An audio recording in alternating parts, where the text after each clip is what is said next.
características aqui, ó.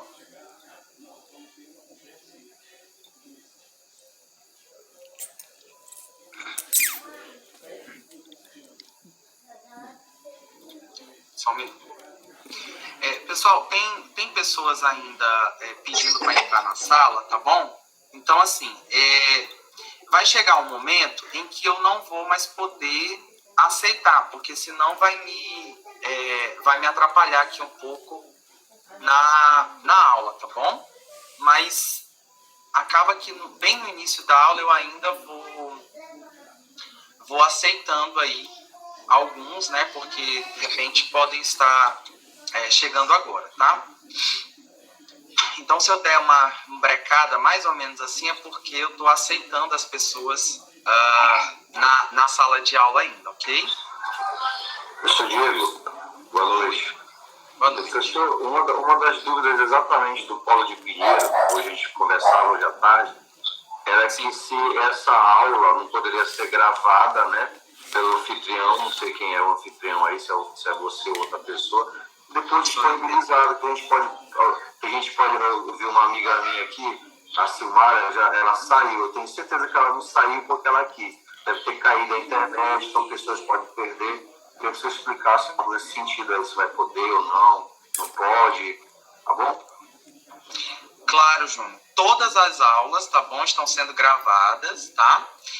E eu vou disponibilizar, sim. Eu vou disponibilizar uma aula, tá bom? Não vou disponibilizar aí todas as aulas. Eu estou gravando todas, mas eu vou disponibilizar uma gravação, porque é a mesma aula que eu estou dando aí para todos os polos, tá bom? Então, amanhã é a minha última aula com os últimos polos ao vivo, tá bom? Então, assim que terminar a aula de amanhã, que vai ser às 14h, com os últimos polos, aí eu vou passar o link da gravação de uma das aulas, tá bom? É a mesma. E aí, quem não assistiu até amanhã, tá bom? Essa aula, que vai começar às 14 horas, pode assistir a gravação, tudo bem? Então, vamos lá, olha. Então, eu quero que vocês, por favor, quais são os aspectos que vocês têm que observar? Esse aqui, ó. Então, vocês vão observar esta aula, tá bom? Então, é uma observação da aula, né? E aí eu quero que vocês me digam quais são as habilidades segundo a BNCC, tá? Já vou dar um spoiler aqui, ó. Aula expositiva dialogada seria o quê, né? Lembram que a gente conversou lá na aula? Então, eu quero que você me diga qual é o objeto de conhecimento. Eu quero que você me diga quais foram os procedimentos metodológicos que eu utilizei, quais foram os recursos didáticos que eu utilizei na aula e quais foram a avaliação, ou as avaliações, enfim, que eu utilizei na aula, tá bom? Tudo bem? Entendido, né? Então, é um relatório com esses pontos aqui a partir dessa aula simulada que nós vamos ministrar agora. Tranquilo, então, pessoal? Todo mundo entendeu? Todo mundo compreendido? Podemos começar, então? Se eu posso começar, dá um joinha aqui pro professor, para eu saber que está tudo certo. Beleza. Então, vamos lá para a nossa aula simulada, tá? Lembrando que a nossa aula aqui, pessoal, ela está em ambiente remoto, mas em muitos aspectos eu vou trazer algumas situações aqui em que a gente se depara na presencial, tá bom? Então, a ideia é que vocês observem com bastante atenção aí todos os pontos, tá bom? Dessa aula. Beleza? Então, eu vou começar agora a gravação e assim que começar a gravação, portanto, eu começo a nossa aula simulada, tudo bem? Vou começar a gravação.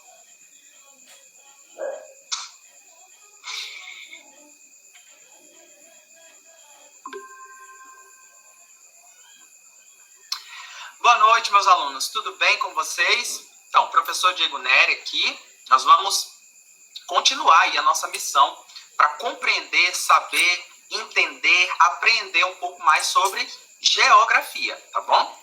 Mas antes, pessoal, da gente começar esse nosso objeto de conhecimento de hoje, assim, essa nossa viagem na geografia de hoje, a gente vai trazer um pouco do que a gente viu nas últimas aulas, tá bom?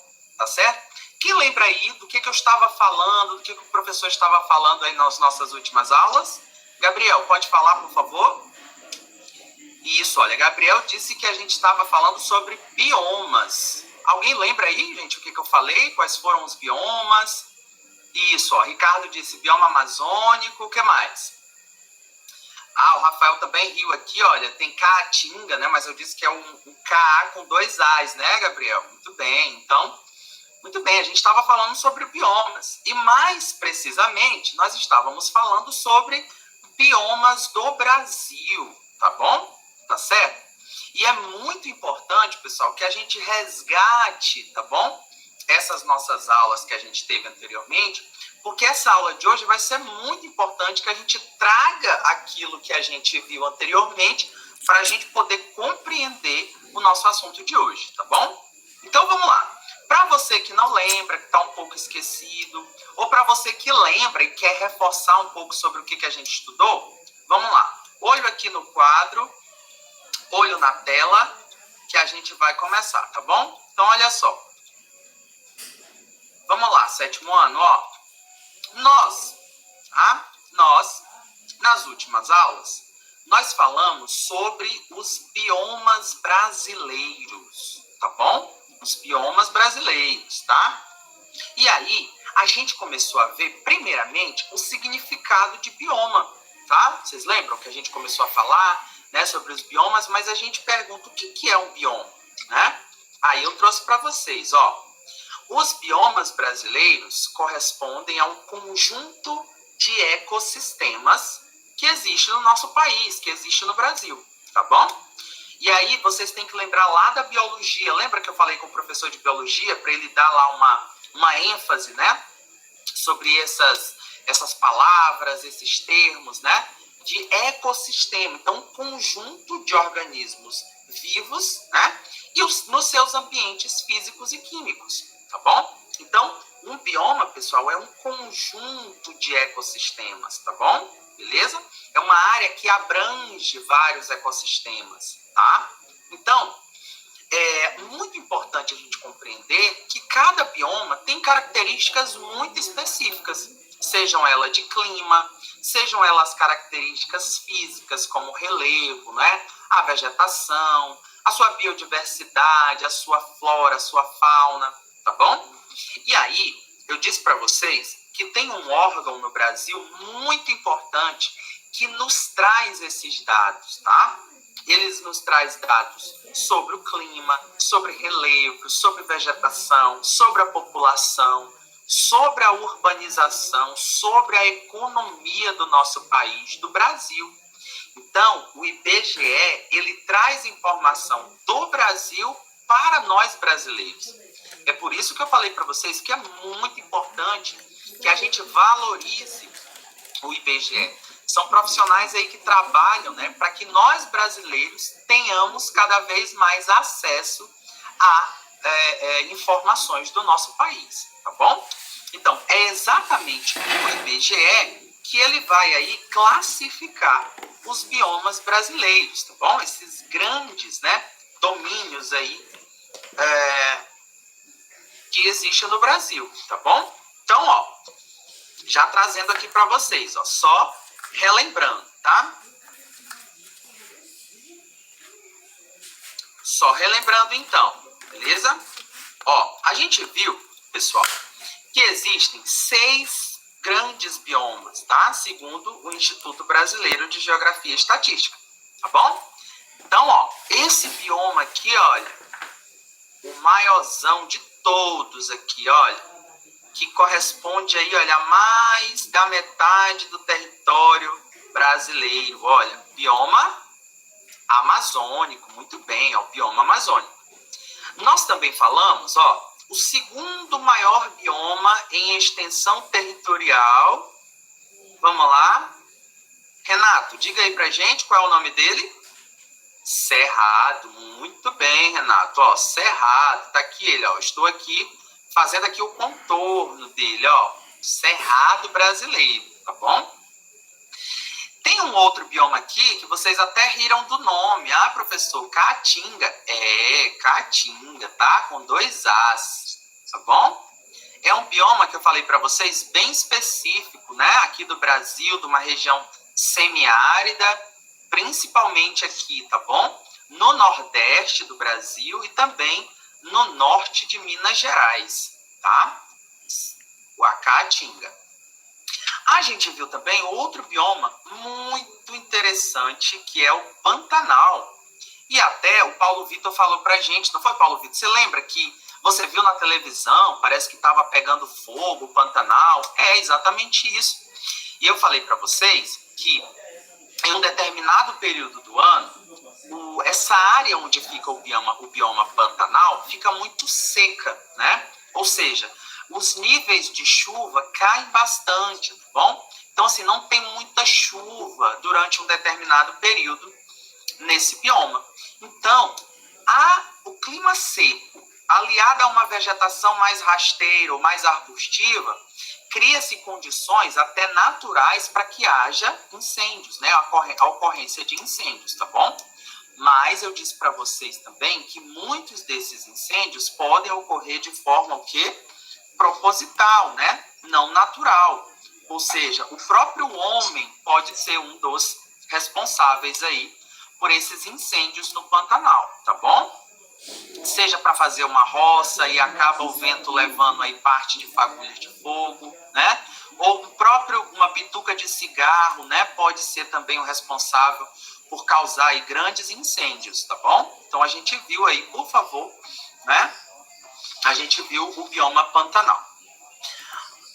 Aí a gente viu também, olha, que é um outro bioma que se localiza aqui, olha, na parte sul do nosso país, ó, no extremo sul aqui, os Pampas, tá bom? E eu até mostrei essa árvore aqui para vocês, é bem frondosa, bem bonitona, ó, a araucária, não é?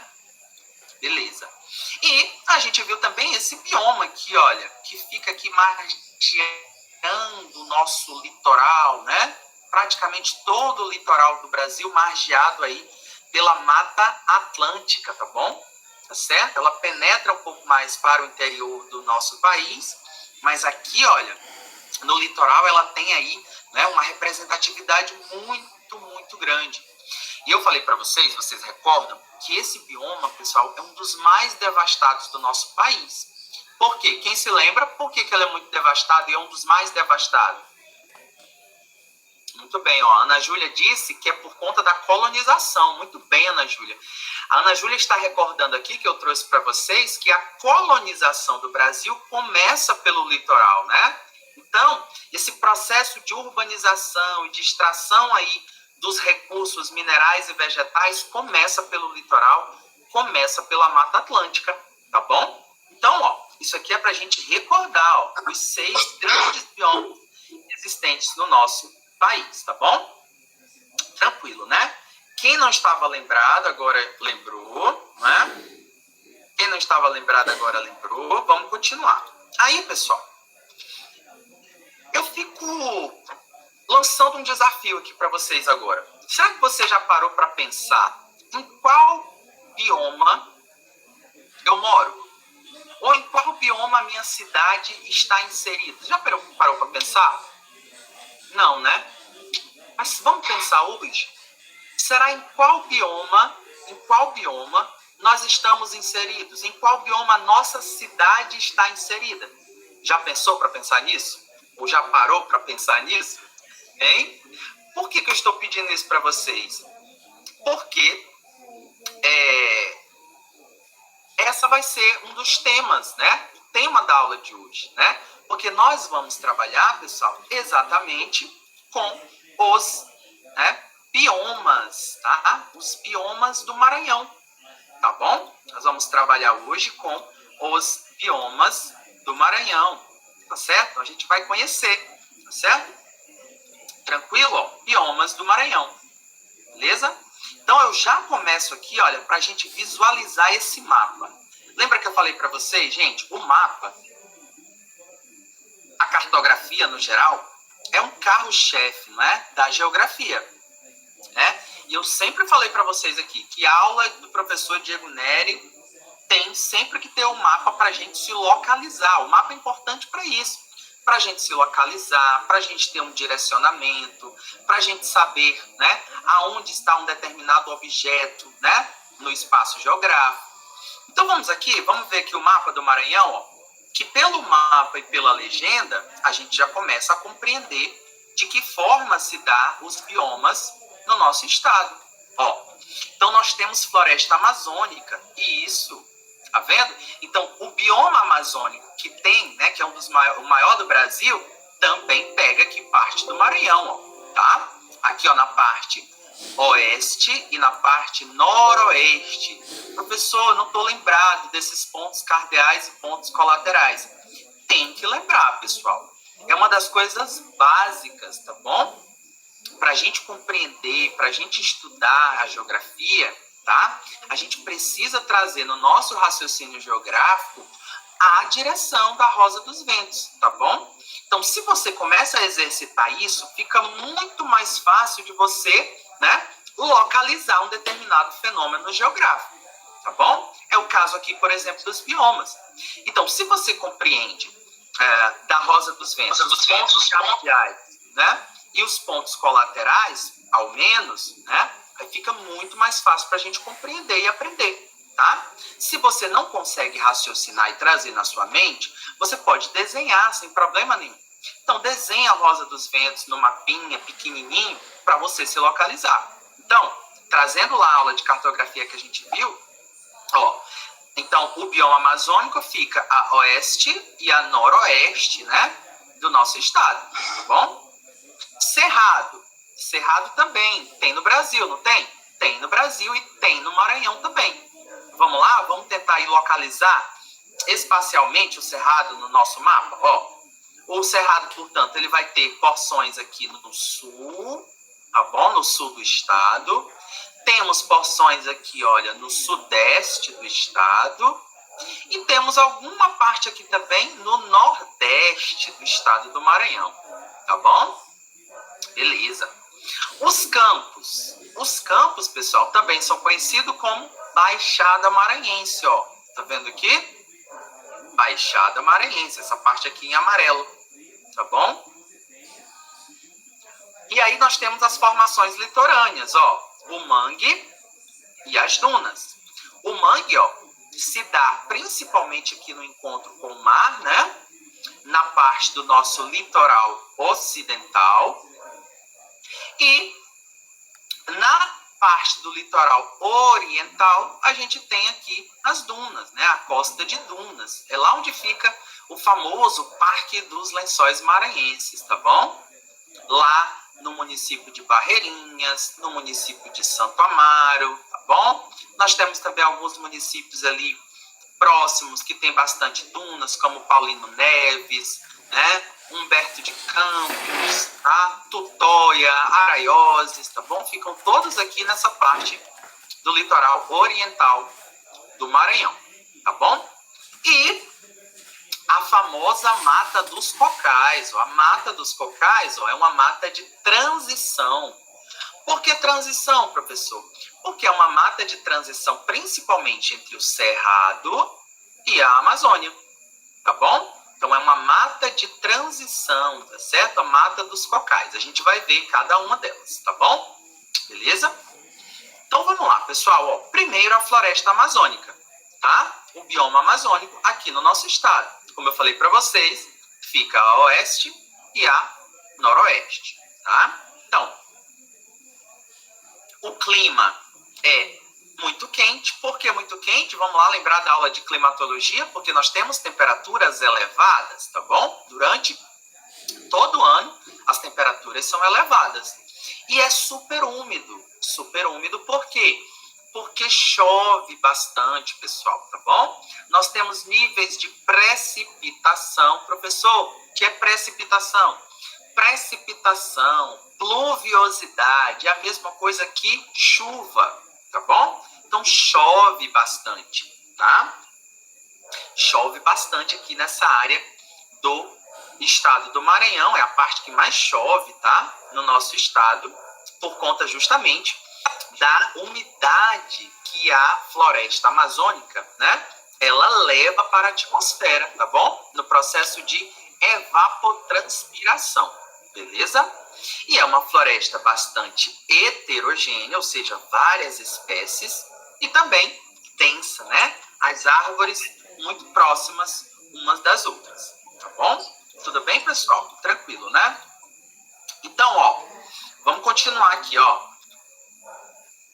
Uma coisa que a gente ainda não sabe, não vimos lá quando eu falei do bioma amazônico, tá? Mas nós vamos aprender agora, tá? São os níveis dessa floresta, tá bom? Então, ó, dependendo de onde a mata ela fica localizada, ela vai ter um nomezinho, né? Vai ter um nomezinho específico para ela, tá?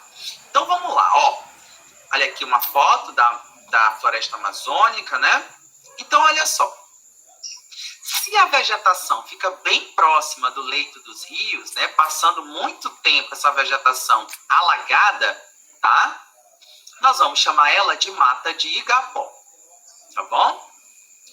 Se a vegetação sobe um pouquinho o relevo, fica um pouquinho mais no nível altimétrico maior, tá? E num determinado período do ano, as águas do rio, tá? Invade essa vegetação onde ela está, e outra parte do período da seca do rio, ela fica sem receber a influência direta dessa água, então eu chamo de mata de várzea, tá bom? É um período justamente, pessoal, em que chove bastante, né? Então, o volume de água do rio aumenta. Então, se ele aumenta, ele acaba atingindo áreas, tá bom? Que na época da seca ele não atinge, tá? Então, tudo bem? Então, quando chove, o nível do rio aumenta e a água chega até essa mata aqui. A gente chama de mata de várzea, tá bom? Agora, tem umas árvorezonas, né, que elas estão localizadas num relevo mais alto ainda, que mesmo com o período de cheia, ou seja, quando chove bastante e o nível do rio sobe, mesmo assim a água não chega até lá. Então, essa a gente chama de mata de terra firme. Tá bem aqui, tá bom? Então, ó, uma informação nova pra gente, tá? Então, a floresta amazônica, né, a mata existente na floresta amazônica, ela tem esses níveis e ela se comporta assim, tá bom? Mata de igapó, mata de várzea e mata de terra firme. Tudo bem, pessoal? Olha só. Olha uma foto aqui da mata de igapó. Percebam como ela é alagada, ó, né? Grande parte aí do seu terreno é alagado. Vamos ler aqui comigo, ó. É um tipo de vegetação característico da floresta amazônica. Situa-se em terrenos baixos, próximos aos rios, que são frequentemente inundados, tá bom? Como consequência, pessoal, essa mata de igapó aqui, ela é uma vegetação que vai se adaptar a esse tipo de ambiente, a um ambiente mais alagado. Tudo bem? A outra mata que a gente viu, tá? É a mata de várzea. Ó, essa mata de várzea aqui, no período chuvoso, o leito dos rios, né? A água dos rios invade essas matas, tá bom? Então, isso acontece nas enchentes sazonais. O que é sazonal, professor? A sazonalidade. Período, né? Um determinado período. Tudo bem? Gente, deixa eu só pedir para vocês, tem alguém com o microfone ligado, tá me atrapalhando aqui, por favor.